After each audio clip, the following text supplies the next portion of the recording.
আমরা দেখছি যে বিগত বেশ কয়েকদিন ধরে আনসার বাহিনীর যারা সদস্য আছে তারা বিভিন্ন জায়গায় অবরোধ করছে, চারদিক দিয়ে ঘেরাও করে রাখছে। আজকে তারা পুরো সচিবালয় সেই সকাল থেকে শুরু করে আমরা রাত 10টা পর্যন্ত অপেক্ষা করেছি, তারা পুরো ঘেরাও করে রেখেছে।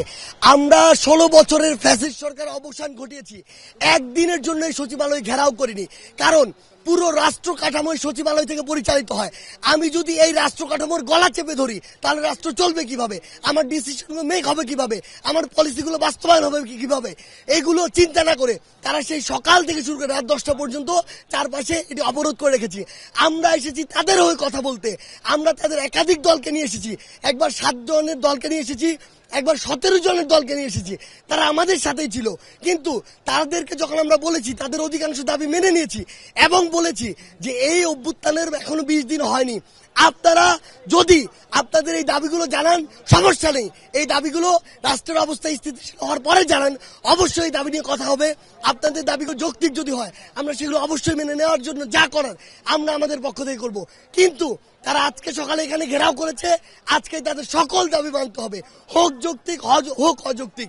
তাদের প্রতিনিধি দল যখন আমাদের সাথে একাত্মতা ঘোষণা করেছে ওইখান থেকে কিছু উস্কানিদাতা, আমরা মনে করি তারা ওই পরাজিত শকুন, যেই শকুনরা রাষ্ট্রের স্থিতিশীলতা চায় না, যেই শকুনরা চায় রাষ্ট্র আবার ওই ফ্যাসিস্টদের হাতে যাক, তারা ওইখান থেকে উস্কানি দিয়ে আমরা যারা আমাদের সাথে একাত্মতা ঘোষণা করেছে তারা তাদেরকে বর্জন করেছে এবং বাকি যারা ছিল সকলকে উস্কানি দিয়েছে।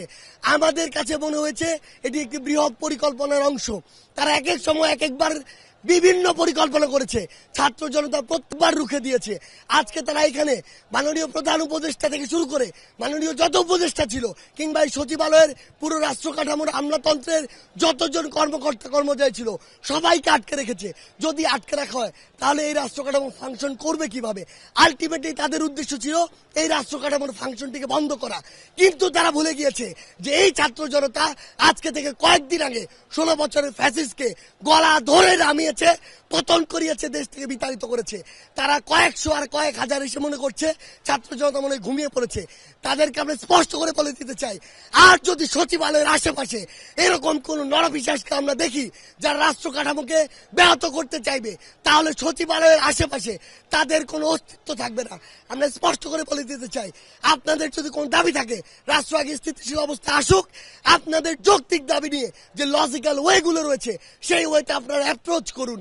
তারপরে যদি আপনাদের যৌক্তিক দাবি না মানে হয় তাহলে আমরা যারা আছে আমরা আপনাদের সাথে দাঁড়াবো। কিন্তু আজকে যারা এই চক্রান্ত করেছে আমরা স্পষ্ট করে বলি তারা আনসার বাহিনীর সদস্য নয়, তারা চক্রান্তকারী। তাদের বিচারের জন্য যা করা দরকার আমরা তাই করব। তারা যদি সহজ পথে আমাদের সাথে আলোচনার টেবিলে বসে একটি ফলাফল প্রত্যাশা করত আমরা সহযোগিতা করতাম, কিন্তু তারা যখন আমাদের ভাইদের গায়ে হাত তুলেছে ওদেরকে যেখান থেকে হোক খুঁজে বের করে ওই কালো হাতগুলো ভেঙে দেওয়া সরকারের দায়িত্ব, সকলের দায়িত্ব।